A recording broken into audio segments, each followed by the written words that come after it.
네, 안녕하세요. 이번 시간에는 비개발자가 개발자와 대화하는 법이라는 주제로 발표를 하도록 하겠습니다. 여기서 말하는 비개발자는 개발을 아예 못하는 사람, 혹은 개발이 주 업무가 아니지만 프로그래밍을 배운 사람, 혹은 이제 막 개발팀에 들어간 사람이 이번 발표의 주 시청자가 되겠습니다. 그래서 이번 발표에는 개발자가 업무를 한다면 어떤 문제가 생기는지, 그 문제가 왜 생기는지, 그 문제를 어떻게 해결할 수 있는지에 대해서 다루도록 하겠습니다. 해당 스크립트는 이번 시청자의 가상의 모습을 스크립트로 한번 만들어 보았습니다. 이제 자기가 주로 하는 업무가 있는 김대리가 프로그래밍을 배운 걸 안 상사가 파일럿 프로젝트로 어떤 내용을 개발을 해야 되니 프로그래밍도 알고 업무 내용도 아는 김대리가 개발팀과 조율을 하고 일정과 개발 내용 관리를 주도적으로 매니징을 할 수 있게 이야기한 상황입니다. 사실 프로그래밍을 배우는 이유가 이러한 상황이 발생할 가능성이 높기 때문에 하는 것도 있다고 생각합니다. 어쨌든 개발자와 업무를 하게 된다면 어떤 상황이 생길 수 있는지 생각해 보겠습니다. 피개발자 입장에서 개발팀과 협업을 하게 된다면 대부분 어떤 내용을 주로 하게 되냐면 특정한 기능 제한, 이게 개발이 돼야 된다라고 이야기를 하든지 아니면 만들어진 기능에 대한 피드백을 주로 하게 됩니다. 그리고 사내 개발팀이 없는 경우에는 주로 외주로 해결을 하게 되는데요. 외주로 개발을 진행하는 비개발자 담당자인 경우에도 기능 제한 및 만들어진 기능에 대한 피드백을 주로 하게 됩니다. 해당 PPT는 보통의 프로젝트가 어떻게 진행이 되는지 도식화한 PPT입니다. 보통은 계약을 하게 되고 계약된 내용을 기반으로 어떻게 개발이 돼야 되는지 설계를 하고 그 다음에 설계된 내용대로 개발을 진행을 하고 만들어진 개발의 결과값을 이전을 하게 되는 하나의 사이클이 존재하겠습니다. 그래서 이러한 정말 보통의 프로젝트 예를 들어서 건설을 한다 이렇게 생각을 하면 인력과 시간이 산출물을 예측할 수 있는 가장 중요한 변수가 됩니다. 하지만 소프트웨어 개발 혹은 외주 시에는 아까 말씀드린 그런 도식이 생각보다 잘 지켜지지 않습니다. 그리고 다른 문제도 생길 수 있는데요. 먼저 프로젝트를 진행하면서 생길 수 있는 문제점에는 여기 해당 내용은 이제 제가 자주 봤던 애니메이션의 내용인데 박사가 개발을 할 때 시간과 예산을 좀 더 주셨어야 되는데 주지 못해서 제대로 개발이 되지 못해 이 개발을 제안한 담당자한테 혼나고 있는 그런 모습입니다. 즉 시간과 예산은 항상 부족하게 됩니다. 그리고 이로 인해서 프로젝트나 외주가 제 시간에 끝내지 못할 가능성이 존재합니다. 혹은 여기 보이시는 사진은 고양이가 물을 먹으려고 하는데 수도꼭지가 고양이에게 맞게 만들어지지 않아서 고양이가 물을 먹는 데 어려움을 겪고 있는 모습입니다. 즉 기능 자체는 존재할 수 있습니다. 계약한 대로 개발을 해서 진행된 결과값이 이야기한 내용대로 맞들 수는 있지만 사용성이 불만족스러운 경우가 생길 수 있습니다. 개발되고 나서 생기는 문제점이 발생할 수 있다는 것입니다. 그러면 왜 이런 문제가 생기는지 정말 간단하게 요약을 하도록 하겠습니다. 보통 비개발자가 개발팀에 가서 이제 협업을 진행을 하려고 보게 되면은 이렇게 코스프레를 한 그 그 공룡처럼 어떤 식으로 생각하는지 어떻게 업무를 하게 되는지 전혀 알지 못하는 경우가 굉장히 많습니다. 즉 비개발자 입장에서는 소프트웨어 개발이 어떻게 진행이 되는지 잘 모를 수 있습니다. 그래서 오늘 발표에서는 소프트웨어 개발 전체에 대해서 다룰 수 없기 때문에 정말 협업 시의 중요한 특징들만 요약해서 공유하도록 하겠습니다. 그래서 소프트웨어에 대해서 간단하게 요약을 하도록 하겠습니다. 소프트웨어의 특성, 즉 소프트웨어 개발 시의 특성에는 크게 세 가지가 존재합니다.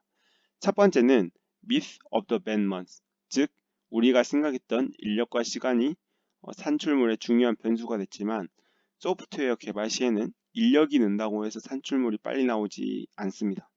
노동력을 더 투입을 하더라도 일정을 단축시키는 효과가 존재하지 않습니다. 두 번째는 90-90 룰입니다. 요약을 하면 진행 상황을 통해서 남은 개발 기간을 예측하기가 어려울 수 있습니다. 여기 있는 내용을 잠깐 읽어드리면 The first 90% of the code accounts for the first 90% of the development time. The remaining 10% of the code accounts for the other 90% of the development time. 즉, 처음에 90% 개발이 진행이 됐을 때 시간의 90%를 썼다. 그러면은 1대1 대응이니까 남은 10% 개발할 때도 남은 10% 시간을 쓰지 않을까라고 생각할 수 있지만 오히려 남은 10%의 개발 내용이 전체 90%만큼의 시간을 또 요구를 할 수 있다라는 의미입니다. 그래서 진행 상황을 통해서 예전에 개발이 됐던 내용을 통해서 남은 개발 기간이 어떻게 진행이 될지는 예측하기 어렵습니다. 세 번째는 기능적 창발성입니다. 기능적 창발성이라는 것은 개발을 완료하고 시스템으로 합쳐지고 나서 생기는 문제점이 존재합니다. 즉, 소프트웨어 개발이라는 것은 개발이 됐다 해서 끝이 아니고 개발된 내용을 유지 보수를 하고 원래 시스템에 합치는 과정에서 생기는 문제점들을 까지 고려한 시간을 생각을 해야 됩니다. 혹은 기술 이전 이후에도 유지 보수 시에 굉장히 큰 문제가 발생할 수 있습니다. 따라서 특정한 기간 내에 소프트웨어가 개발이 됐다가 끝이 아니고 이걸 유지 보수하는 데 드는 시간도 고려를 해야 되기 때문에 생각보다 소프트웨어 전체의 그 수명 주기를 생각한 그런 개발 일정을 잡는 게 어려울 수 있습니다. 그래서 사진은 이제 멜론도 맛있고 치킨도 맛있으니까 뭐 합치면 더 맛있겠다라고 생각해서 만든 결과값이 전혀 생뚱맞은 결과값이 나와서 정말 끔찍한 치킨이 있는 걸 보실 수 있습니다. 그러면 이 문제가 생길 수 있기 때문에 어떻게 해결해야 되는지에 대해서 간단하게 요약을 하도록 하겠습니다. 첫 번째는 피드백을 주거나 기능을 제안을 할 때 우선순위와 변동 범위를 어느 정도 한정해서 말을 할 필요가 있습니다. 여기서 조금 더 자세하게 표현하면 필요한 기능과 조건을 정하고 그 각각의 우선순위를 부여한 뒤에 그 기능과 조건이 변할 수 있는 변동 범위를 한정할 필요가 있습니다. 예를 들면 기능 요청 시에 최대한 빠르게 모든 신문사에서 특정한 단어가 들어간 모든 신문기사를 크롤링 해주세요 라는 지시사항은 모호한 지시사항일 수 있습니다. 여기서 말하는 기능과 조건 정하고 우선순위를 분류하고 변동 범위를 한정한다는 것은 모든 신문사에서 특정한 단어가 포함된 기사 크롤링을 하려고 합니다. 이제 이게 기능이 되겠고 이 기능이 맞춰야 되는 조건은 해당 스크립트는 150ms 안에 디렉토리 안에 CSV 형태로 저장이 되어야 됩니다. 그러면은 맞춰야 되는 조건이 시간과 형태가 되겠습니다. 그리고 시간보다는 정확도를 우선으로 진행을 해달라. 그거는 이제 이 조건에 대한 우선순위를 부여한 상황이고 동의어 관련 처리는 차후에 진행될 수 있으니 염두에 두시라. 이거는 이제 이 기능이 확장성이 있을 수 있기 때문에 그걸 염두에 두고 변수 설정이나 아니면 라이브러리를 불러올 때 조금 생각을 하면서 진행을 해달라는 말이고 일단은 하나의 단어 위주로만 진행을 해주세요. 뭐 합성어라던가 뭐 이상한 단어를 읽지 않습니까? 뭐 배도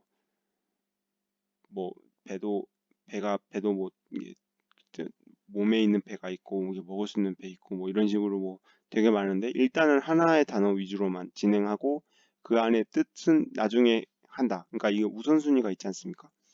그리고 외국보다는 국내 신문사 위주로 해달라 이렇게 제안을 했습니다. 그러면 이제 개발자 입장에서는 이걸 딱 받아들였을 때 그러면은 일단은 특정한 단어가 들어왔을 때 국내 신문사에서 해당 단어를 크롤링을 해와서 그 결과값을 CSV 형태로 저장을 하자. 그게 되면은 왜곡도 하고 그 다음에 이 왜곡이 되면은 150ms 안에 처리할 수 있도록 만들자라고 생각을 할 수 있게 됩니다. 두 번째는 의도 전달입니다. 개발을 하다 보면 처음에 정의하지 못한 세부적인 선택사항이 발생할 수 있습니다.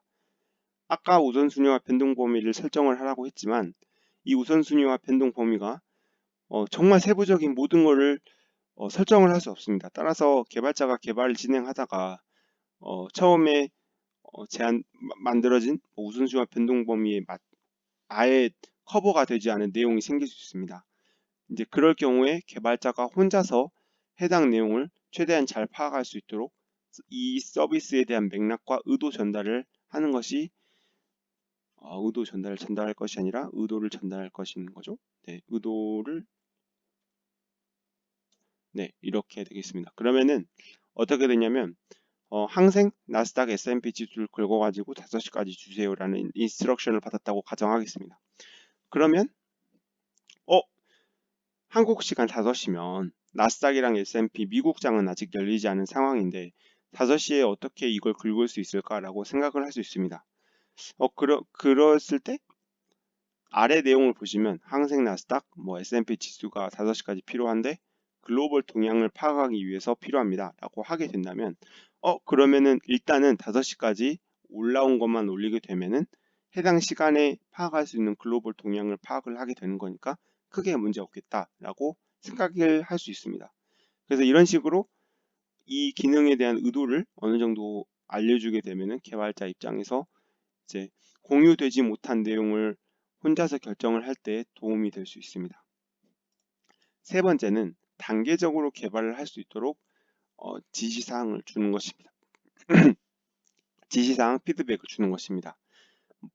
예를 들어서 시스템 A를 구성하는 세부 기능 ABC가 필요한 경우에 그냥 Z1까지 시스템 A의 세부 기능 ABC를 개발해 주세요 라는 그런 인스트럭션은 조금 언클리어 할 수 있습니다. 그래서 Z1까지 개발이 돼야 되는데 X1까지는 A, Y1까지는 B가 되어야 되고 Z1까지 개발이 안 되더라도 A, B 기능만으로도 퍼블리시 할 수 있도록 준비해 주셔야 되고 이번 앱에서 중요도는 A, B, C다. 그래서 이에 맞게 개발하시면 된다라고 인스트럭션을 줄 수 있습니다. 아래 내용은 이제 단계적으로 개발을 할 때 이 개발자가 기술을 선택을 할 수 있게 바운더리를 주지 않는 것이 바운더리를 주지 않는 것이 중요하다는 의미였습니다. 그러니까 개발을 모르는 사람이 이 패키지 좋으니까 이걸로 해주세요. 저 패키지 좋으니까 저걸로 해주세요. 라고 이야기하는 것보다는 해당 이번 프로젝트에서 이 기능은 모든 사람이 그러니까 비상업적인 용도로 모든 사람이 쓰게 할 겁니다. 상업적인 용도로 쓸 건데 내부적으로만 개발이 진행이 될 것 같습니다. 업데이트가 많이 안 될 수 있습니다. 이런 식으로 배경 설명을 좀 하게 되면은 그러면은 해당 그 오픈 소스 라이센스에 맞게 이걸 선택할 수 있겠다라고 개발자가 자유롭게 취사 선택을 할 수 있습니다. 그래서 조금 더 용이하게 개발을 할 수 있게 되고 그 다음에 진척사항은 트렐로를 통해 공유해 주시면 감사드립니다. 이거는 단계적으로 개발을 하기로 우리가 서로 합의가 된 상황이기 때문에 트렐로는 이제 이슈 트래커를 해주는 그런 툴입니다. 이슈 트래커를 통해서 우리가 알 수 있는 거는 어떤 기능을 개발을 할 때 이 기능이 개발이 돼야 되고 이미 개발된 사항은 이거고 개발이 될 상황은 개발을 해야 되는 내용은 이거고 앞으로 개발할 내용은 이거다 라고 문서화를 쭉 해놓는 것입니다. 그럼 사실 트렐로보다는 이건 것 같은데 죄송합니다. 트렐로를 통해서 우리가 알 수 있는 건 어떤 거냐면 일단은 개발자 입장에서는 문서화를 하기 때문에 그 문서화된 내용대로 개발하기 좀 더 편해지고 그 다음에 관리하는 비개발자 입장에서 관리를 할 때에도 이 사람들이 이렇게 개발했구나 이번에 개발을 이렇게 할 거구나 앞으로 이렇게 할 거구나 이렇게 쭉 볼 수 있는 그러면서 만약에 중간에 뭔가 피드백이 바로 필요한 내용에 대해서는 우리가 주마다 미팅을 가지지 않아도 그냥 바로바로 확인을 해서 바로바로 해당 부분에 대한 피드백을 줄 수 있는 그런 장점이 있습니다. 그래서 비록 개발을 하시지 않으시더라도 개발자분들이 활용하시는 꼭 트렐로가 아니어도 됩니다. 지라도 있고 다른 뭐 문서와 툴 어느 거나 상관없습니다. 그냥 그걸 공유해서 이제 비개발자 입장에서도 비개발자인 관리자 입장에서도 어떻게 이게 돌아가고 있는지 이렇게 진척 사항이랑 개발 내용들을 쭉쭉 팔로우업 해 나가시는 게 중간 미팅을 할 때에도 어떻게 개발이 되고 있는지 어느 정도 리터러시가 있는 상황이기 때문에 개발팀과 이야기를 할 때도 좀 더 용이하게 대화를 진행을 할 수 있게 됩니다. 네, 그래서 오늘 발표는 여기까지고 오늘 발표한 내용들은 제가 저번에 옛날에 봤던 슬라이드 쉐어에서 발췌한 내용으로 해당 슬라이드 쉐어는 게임 개발 시에 어떻게 협업을 할 수 있는지에 대한 내용이었습니다. 그리고 그 내용을 지금 제가 경험했던 걸 좀 덧붙여서 재구성한 PPT이고 따라서 오류가 좀 있을 수 있고 오류나 원저자 확인 시에 유튜브 상태창에 업데이트를 해놓도록 하겠습니다. 이상으로 발표를 마치도록 하겠습니다.